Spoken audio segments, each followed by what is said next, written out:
¿Conoces el proyecto Arkan? Fue un ambicioso plan de la KGB, de la inteligencia rusa, para utilizar motores Wankel rotativos en modestos coches soviéticos de la policía. Y te aseguro que no es ciencia ficción. Existió y fue uno de los secretos mejor guardados de la URSS durante la Guerra Fría. Los llamados Lada rotativos del KGB. Lobos con piel de cordero diseñados para cazar espías. Y hoy vamos a destapar su historia.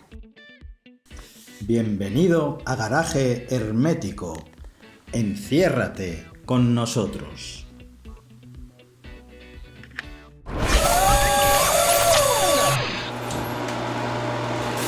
¿Te imaginas un Lada, ese coche humilde, cuadradote, anticuado, adelantando en los alrededores de Moscú a un BMW, a un Mercedes de Occidente, a más de 200 km por hora? Hoy vamos a viajar en el tiempo y vamos a viajar en el espacio.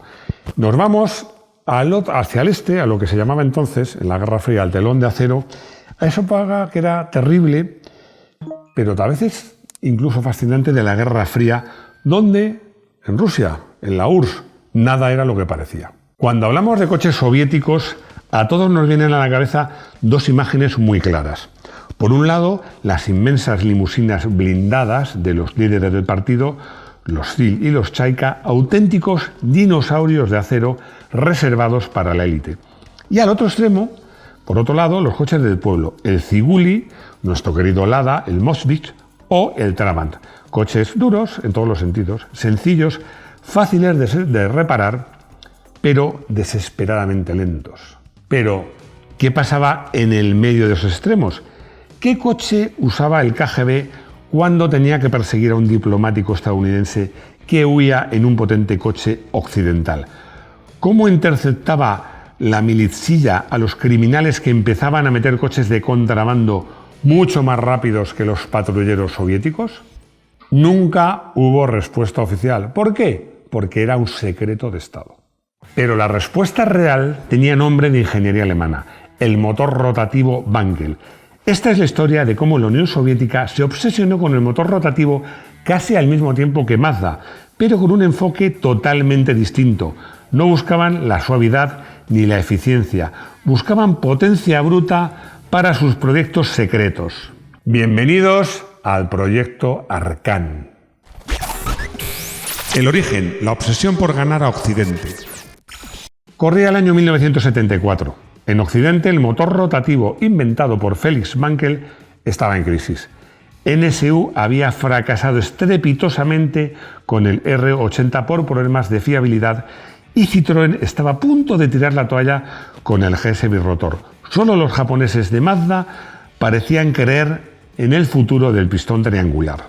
Sin embargo, en la ciudad de Toyalty, a orillas del Volga, se creó una división ultra secreta dentro de la fábrica Autovaz. Se llamó SKBRPD. Suena código de espías sencillamente porque era un código de espías y significa Oficina Especial de Diseño de Motores de Pistón Rotativo. La misión, en teoría muy fácil, en la práctica no tan fácil. La idea era crear un motor mucho más potente que cupiera dentro del vano motor de los coches que ya tenía, de los Lada estándar. Pero os digo, que fueran más potente. Más potente significa que duplicara o triplicara la potencia. El objetivo, evidentemente, si estaba la KGB de por medio, no era venderlo al público. El objetivo era crear lo que en el argot de inteligencia se llama un Q-car o un sleeper, un coche que por fuera es normal, no dice nada, pero que corre como una bestia. Al frente del proyecto pusieron a Boris Pospelov, un ingeniero brillante que, por supuesto, no tenía licencias de Wankel, ni planos oficiales, ni nada parecido. ¿Qué hicieron? Lo que mejor se le daba a la industria soviética de la época. Finamente se dice ingeniería inversa y de verdad lo que es copiar. Desmontaron motores del NSU R80 de Mazda para copiarlos y se pusieron manos a la obra. A continuación vamos a repasar la cronología de estos coches, de estos Lada rotativos, porque esa evolución de verdad es apasionante. Vaz 21018, el primer fracaso 1978. El primer intento serio llegó a finales de los 70. Partieron de una carrocería del Vaz 2101, el legendario Kopeica, que para entendernos era básicamente un Fiat 124 peor hecho y fabricado en la URSS, y le instalaron el primer motor rotativo fabricado por ellos mismos que era viable, que se denominaba Vaz 311. Era un motor de un solo rotor, y aquí es donde la utopía socialista tropieza con la cruda realidad. El motor entregaba unos 70 caballos, que puede parecerte pocos hoy día, pero es que el motor de pistones apenas llegaba a los 60. Sin embargo, el problema no era la potencia, era sencillamente que no funcionaban. Se fabricó una limitadísima serie de 50 unidades para pruebas y fue un desastre absoluto. Los motores tienen un par motor bajísimo a bajas vueltas, lo que obligaba siempre a conducir con el pie a tabla. Y lo peor, la fiabilidad era catastrófica. Ya sabéis que la clave de un motor Wankel son esos segmentos que van justo en el vértice del triángulo, del pistón triangular, que se llaman en inglés Apex Seal, y que tantos dolores de cabeza dieron a Mazda y que son la clave de un motor rotativo. Se desgastaban en cuestión de días.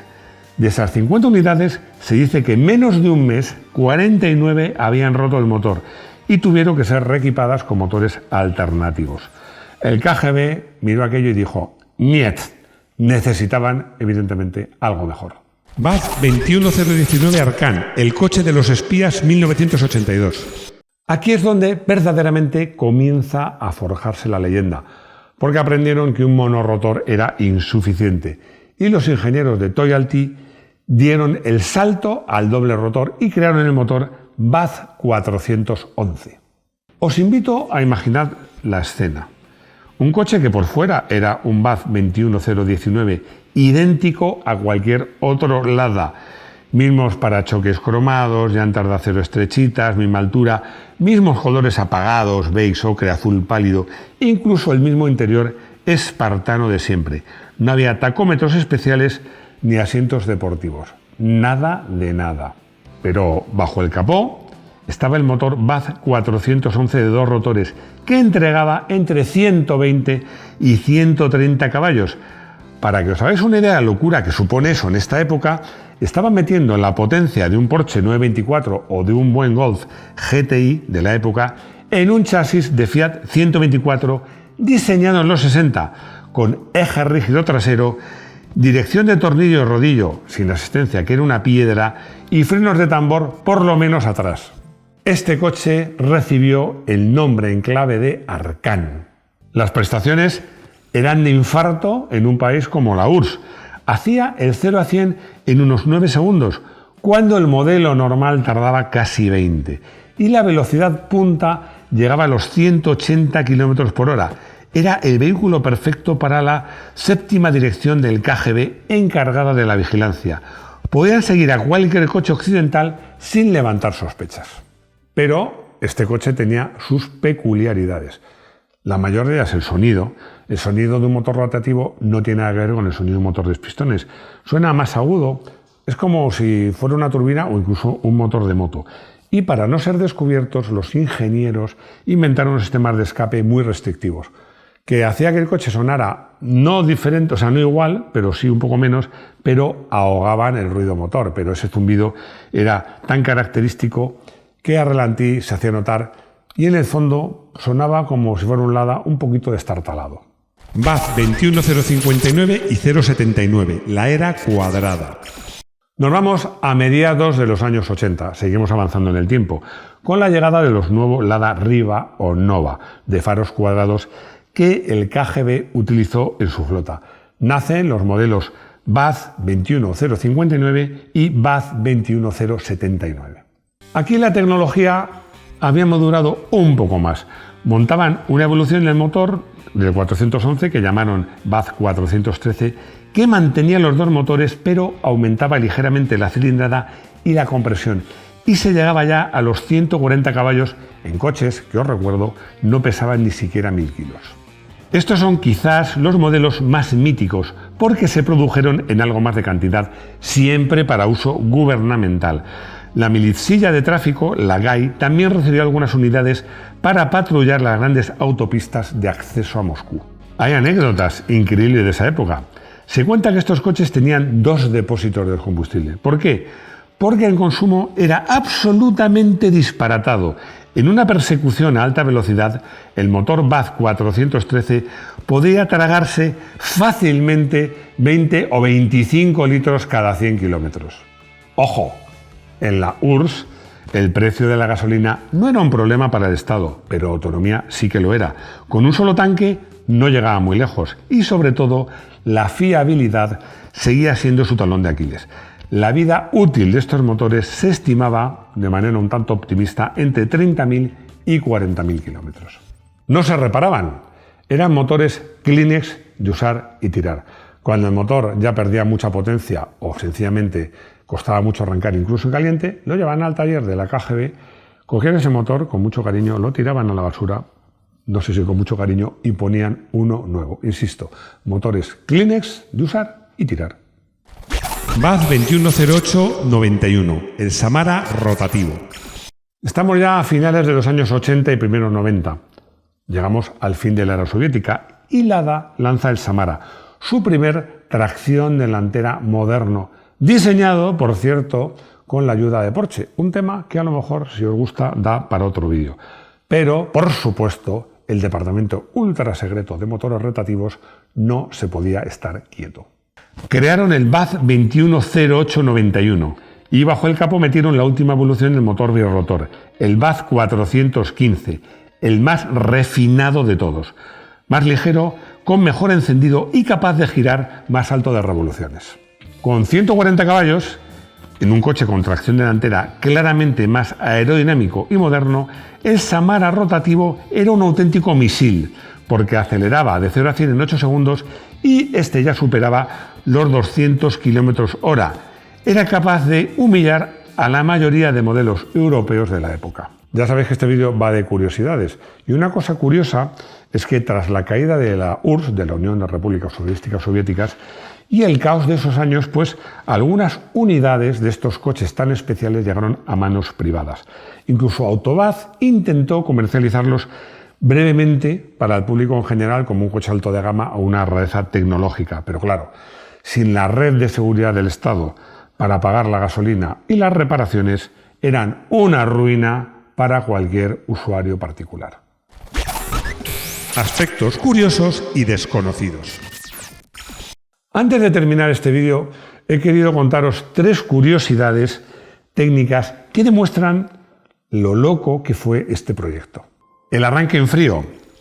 La pesadilla del arranque en frío, porque en los inviernos rusos, con temperaturas de -20 o -30 o aún menos, arrancar aquellos motores rotativos era una pesadilla. Los Vaz de la KGB tenían un sistema especial de inyección de éter y un sistema de calentamiento del anticongelante, pero a veces ni por esas. Los agentes muchas veces dejaban el coche al ralentí toda la noche para asegurarse que a la mañana siguiente, cuando se levantaran, pudieran salir disparados si surgía una emergencia. Lubricación suicida. A diferencia de Mazda, que perfeccionó la inyección de aceite en la cámara de combustión para lubricar esos segmentos tan delicados, los rusos utilizaban un sistema mucho más rudimentario. El coche consumía aceite casi al mismo tiempo que gasolina. Y si te olvidabas de rellenar el depósito de aceite, gripabas el motor en unos pocos kilómetros. Y por último, no solo coches. El departamento, ese nombre en clave SKBRPD, se vino arriba que intentaron poner motores rotativos a todo lo que pillaban. Hubo prototipos de motocicletas, de vehículos anfibios e incluso llegaron a montar un motor de 3 rotores al estilo del Mazda 20B en un Volga Gaz 3102 para los altos mandos del KGB. Este coche era una bestia incontrolable de más de 200 caballos, eso sí, en un coche con suspensión por ballestas, auténticamente terrorífico. Conclusión. Yo creo que la historia de los radares rotativos, de alguna manera, es la propia historia de la URSS, de la Unión Soviética. Una ambición desmedida, una brillantez teórica, pero una ejecución práctica lastrada por la falta de recursos y la mala calidad de los materiales. Realmente los coches simplemente respondían a una premisa. El fin justifica los medios. No importaba que durasen poco, no importaba que bebieran gasolina como si no hubiera un mañana, como un auténtico tanque. Lo único importante era que fueran al menos tan rápidos, y si es posible más, que el enemigo al que había que perseguir. Hoy son unicornios, son unicornios, piezas de museo que nos recuerdan que a veces los coches más aburridos pueden esconder proyectos apasionantes. Coche del día. Para el coche del día no podíamos elegir otro, un coche que me apasiona, que es el NSU R80. Aunque hemos hablado de los Lada, el R80 fue el padre involuntario de todos ellos. Lanzado en 1967, fue un coche adelantadísimo a su tiempo. Diseño aerodinámico en cuña, para mí precioso. Frenos de disco en las 4 ruedas, embrague semiautomático y, por supuesto, ese motor Wankel de 2 rotores que enamoró y arruinó a sus dueños a partes iguales. Los ingenieros soviéticos lo desmontaron pieza a pieza para crear sus Arkan. Un coche quizás incomprendido, pero que merece todo nuestro respeto. Consultorio. Alejandro de Valladolid nos cuenta que conocía esa historia. Me gustaría que me dijerais cuántos de vosotros la conocíais. Y hace una pregunta. Si es verdad, que también lo he oído, que llegaron a venderse estos coches fuera de Rusia. Y pregunta si se podía encontrar alguno en España. La respuesta es rotundamente no. Desde luego de forma oficial no. Al finalizar la Segunda Guerra Mundial, en la Guerra Fría, eran material clasificado, era secreto militar. No se exportaron. Tras la caída del muro, pues algunas unidades del Samara rotativo se quedaron en Rusia en manos de coleccionistas o sencillamente de frikis, pero es que no estaban homologados para la venta en la Europa occidental. Así que si ves un Lada, y no digamos ya en España, que suena raro, solo hay dos opciones, o tres. Se está rompiendo, es un fantasma o es un swap que ha hecho algún aficionado muy atrevido. Sergei, que con ese nombre, si no es ruso, o tendrá antecesores rusos, desde Buenos Aires, nos pregunta que si Mazda consiguió que sus motores rotativos fueran tan fiables, en concreto con RX-7 y 8, ¿por qué los rusos no lo lograron? Si eran malos ingenieros. No. La respuesta no era que fueran malos ingenieros. De hecho, los rusos han hecho aviones fantásticos y siguen haciendo camiones, tanques, cohetes. No eran malos ingenieros. Lo que pasa es que yo creo que el secreto por el que Mazda consiguió sacar más partido que nadie a los motores rotativos fue la investigación de nuevos materiales, sobre todo en los delicados segmentos que son la clave de los motores rotativos, los Apple Silks, y el tratamiento de cromo de la carcasa para que incluso si los segmentos fallaban no se arruinara. La metalurgia soviética de la época no tenía acceso a esas aleaciones ni a esa tecnología, ni mucho menos las podía producir en unas cantidades relativamente importantes. Me encantan estas historias y sé que a vosotros también por el vídeo que hicimos de los BMW rusos. Decidme si queréis que siga, no solo hablando de cosas, historias raras en Rusia, he descubierto algunas cuantas más que os van a encantar. Decidme si os gustan en los comentarios, nos dais un like. Si no estáis suscritos, de verdad no sé qué esperáis, compartid el vídeo y lo más importante, bueno, lo más importante no, pero si os hacéis miembro no os ayudáis mucho. Lo más importante, eso sí, es vernos aquí de nuevo, en nuestro garaje hermético. Hasta pronto.